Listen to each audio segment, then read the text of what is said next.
जब मेरी बहू माँ बनने वाली होगी तब मैं उसे अपने पलकों पर बिठा कर रखूंगी। उसे कभी किसी चीज की तकलीफ नहीं होने दूंगी। घर की मालकिन को इतना तो हक बनता है ना। पर क्या करूं, अब ना ही वो घर रहा, ना ही वो वक्त। माना कि आज हमारे परिवार के हालात अच्छे नहीं, माना कि वक्त ने हमारे साथ बहुत बड़ी नाइंसाफी की है, लेकिन मैं इस बुरे वक्त के साथ अपनी बहन की जिंदगी का समझौता नहीं कर सकता। तुम क्या जानो तारा के लिए मैंने क्या क्या सपने देखे थे, क्या क्या नहीं सोचा था उसके बारे में। यह अलग बात है कि तकदीर ने, वक्त ने मुझे इस काबिल नहीं छोड़ा कि मैं उन सपनों को हकीकत में बदल सकूं। लेकिन आज भी मैं हर मुमकिन कोशिश करूंगा कि मेरी तारा की शादी में कोई कमी ना होने पाए। आप इस घर का हिस्सा हैं, इस घर के बड़े बेटे हैं। आप ऐसा मत सोचिए कि आपकी राय से हमें कोई फर्क नहीं पड़ता। आपका हर फैसला, हर उठाया हुआ कदम हमारे लिए बहुत मायने रखता है। भैया, मैं आपके हर फैसले को मानूंगी, पर प्लीज आप ऐसा मत सोचिए, प्लीज।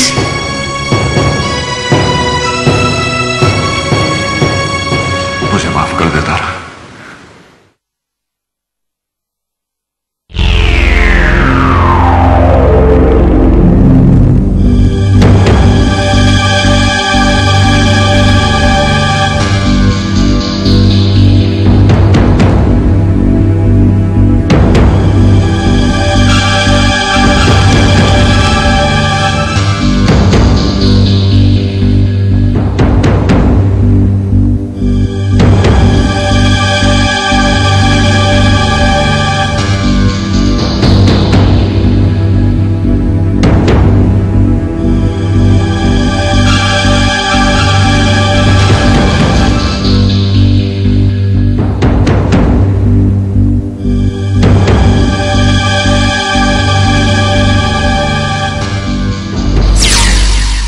मैंने कितनी बार कहा मुझे कोई रोशनी नहीं चाहिए इस घर में। लगता है आपको अंधेरों में रहने की आदत पड़ गई है शौर्य जी।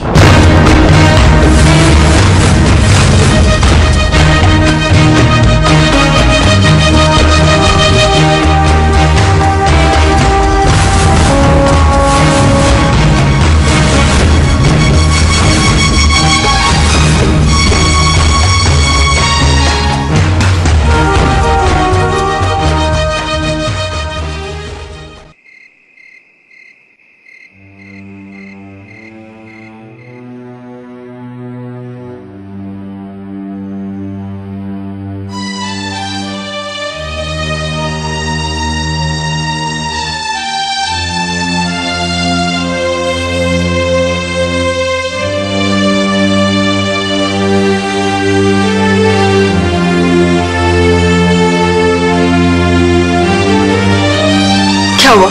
मम्मी जी, आस पड़ोस से पता चला कि वो राज के साथ मुंबई से बाहर गई है और उसके घर पे ताला भी लगा है। अब ऐसे में तो राधा वहां पे जा ही नहीं सकती ना। कहाँ गई होगी? ऐसी हालत में बिना किसी को बताए वो कहाँ जा सकती है? हे भगवान, ये क्या?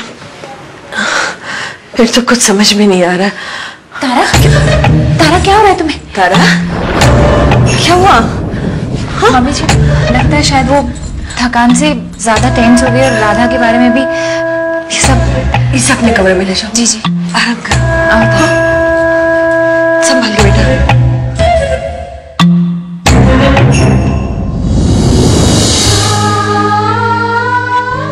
हे भगवान, मेरे बच्चों की रक्षा करना।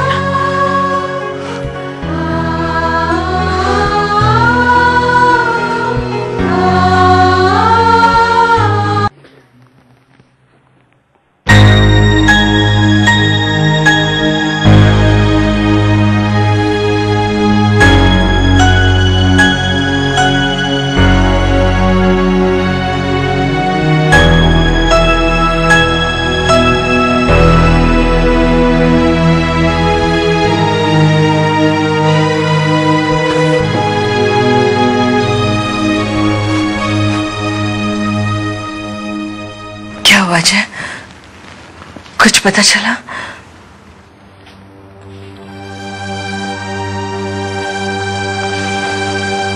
माँ, ये सब मेरी वजह से हुआ है माँ।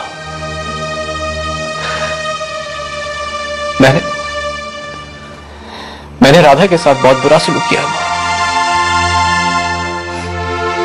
मेरे उसी बुरे बर्ताव की वजह से आज राधा हमारे साथ नहीं है माँ। यही तो दुख की बात है बेटा, हमने कभी रिश्तों की कदर करना सीखा ही नहीं। जब उसके अपनेपन का एहसास हुआ तो वक्त ने साथ नहीं दिया और ना ही उम्मीद। अब तो बहुत देर हो चुकी। अगर हम चाहते तो हम अपनी किस्मत में कुछ अच्छे पल लिख सकते थे, पर नहीं। अब बहुत देर हो गई रवि, बहुत देर।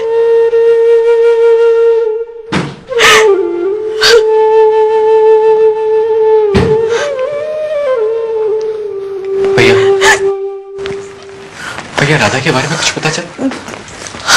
क्या तू पुलिस स्टेशन गया था ना, कुछ पता चला?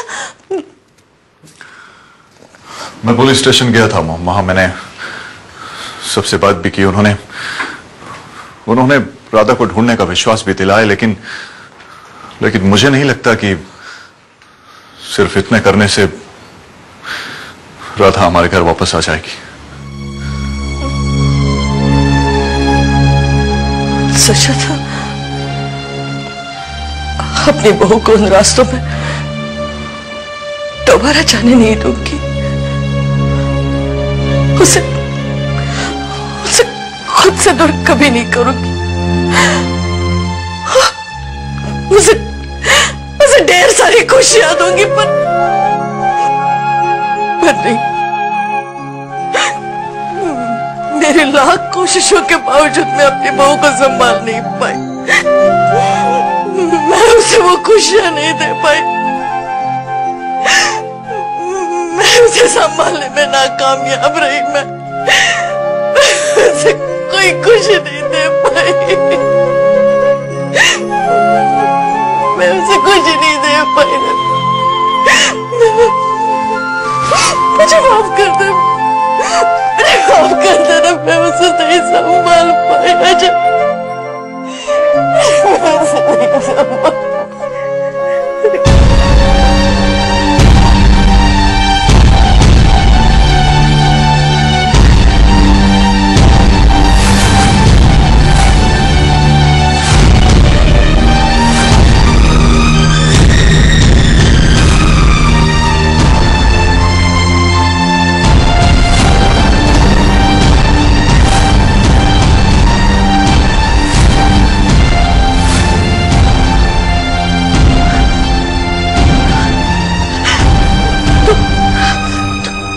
चली गई थी?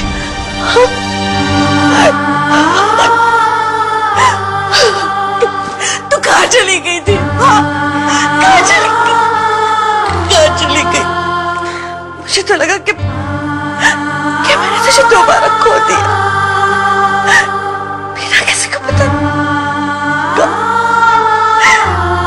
अम्मी जी, मैं इस घर की खुशियां लाने गई थी।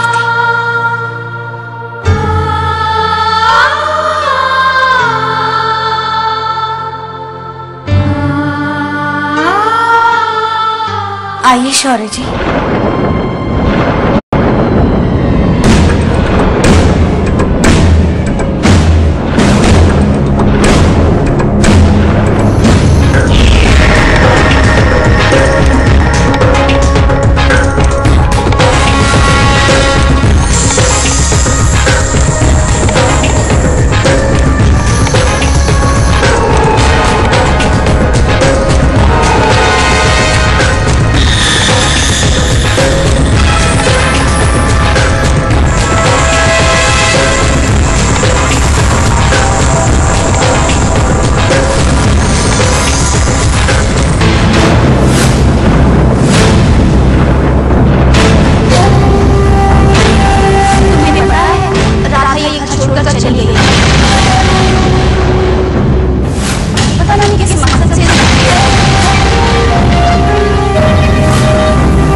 मम्मी जी, मेरा यहाँ से जाना बहुत जरूरी था। मुझे एहसास हो गया था कि एक वक्त पर जो परिवार, जो भाई अपनी बहन की आंखों में एक आंसू तक नहीं देख सकता था, आज उसी घर में रिश्तों की जंग छिड़ गई है। इस बनते बिगड़ते रिश्ते के पीछे क्या वजह है, इसका एहसास हो गया था मुझे। और मैं ये भी जान गई थी कि अगर इसी तरह हालात हम सबके खिलाफ रुख लेते रहे तो वक्त से ये नफरत, ये गिले शिकवे जिंदगी भर के लिए सजा बनकर रह जाएंगे हम सब के लिए। आज ये परिवार जिस अनजानी राह पर खड़ा है, उसकी वजह भी यही मौजूद है।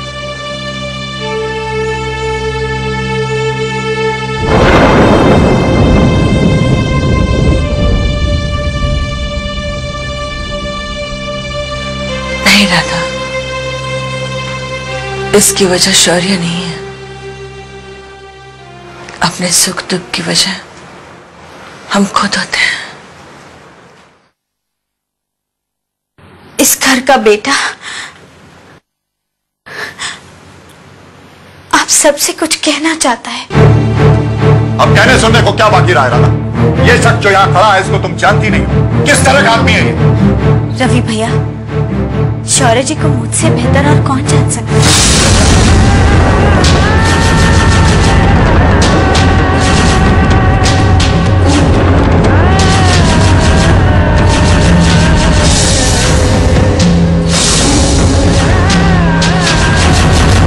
भैया, शौर्य जी को मुझसे बेहतर और कौन जान सकता है। अगर शौर्य जी ने मेरा साथ ना दिया होता तो मैं आज जिंदा नहीं होती। शौर्य जी ने मेरी जान बचाकर मुझ पर एहसान किया है और आज मैं शौर्य जी को उनकी जिंदगी लौटाकर अपनी दोस्ती का फर्ज निभाना चाहती हूँ। नहीं राधा, यह शख्स दोस्ती के काबिल है ही नहीं। इसने तो आज तक दूसरों के घरों को उजाड़ना सीखा है, उसमें इसको खुशी मिलती है। जब यह शख्स मुसीबत में था, दुख में था, तब हमने इसको सहारा दिया था, मेरे परिवार ने इसको सहारा दिया था। लेकिन इसने मेरे ही परिवार को दुख के सागर में डुबो दिया। अरे दोस्ती तो उससे की जाती है जिसके पास दिल हो, जो दूसरों के दर्द में तकलीफ महसूस करता हो। लेकिन इसके पास तो दिल ही नहीं है। यह शख्स दोस्ती के क्या दुश्मनी के भी काबिल नहीं है। रवि, माँ जी, कहने दीजिए रवि को। रवि के मन में मेरे लिए ये नफरत कोई बेवजह, अब इसी नफरत के तो काबिल रह गया हूं मैं। माँ जी, आप सबके नाम ये अनजानी जिंदगी लिखने वाला शख्स मैं ही हूं। माँ जी, मैंने जो भी किया उसके बाद एक पल भी चैन से नहीं बैठ सका मैं।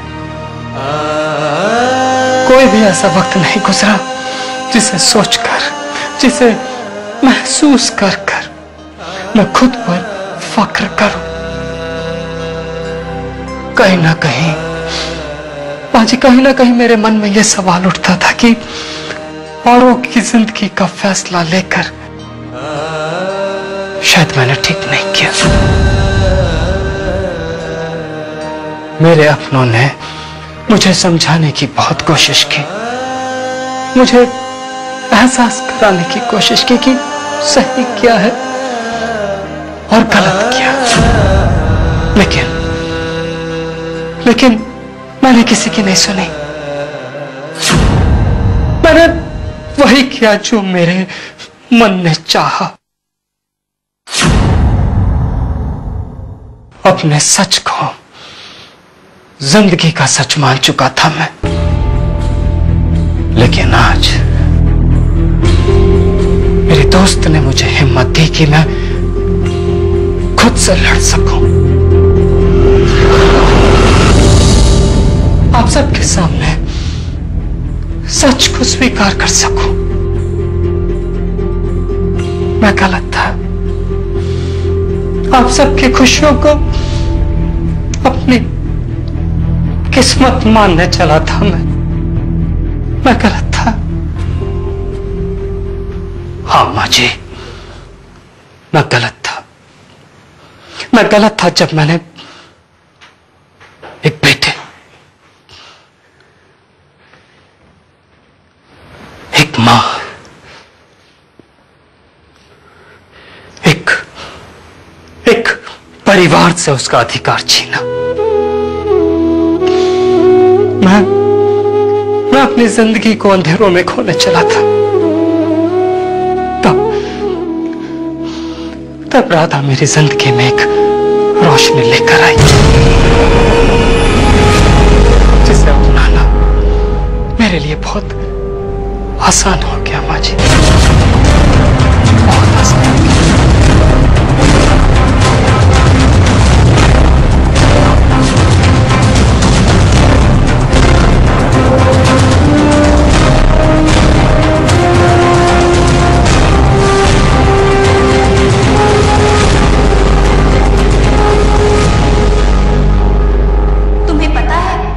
राधा ये घर छोड़कर चली गई, वो भी बिना किसी को बताए।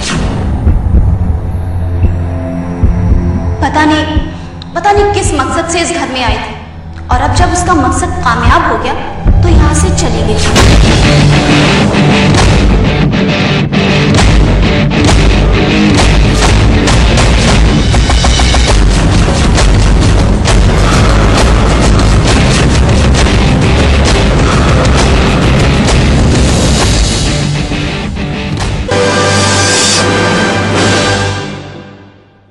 तेरी कहानी प्रस्तुत करता लक्स टॉयलेट सोप, बस जरा सा लक्स।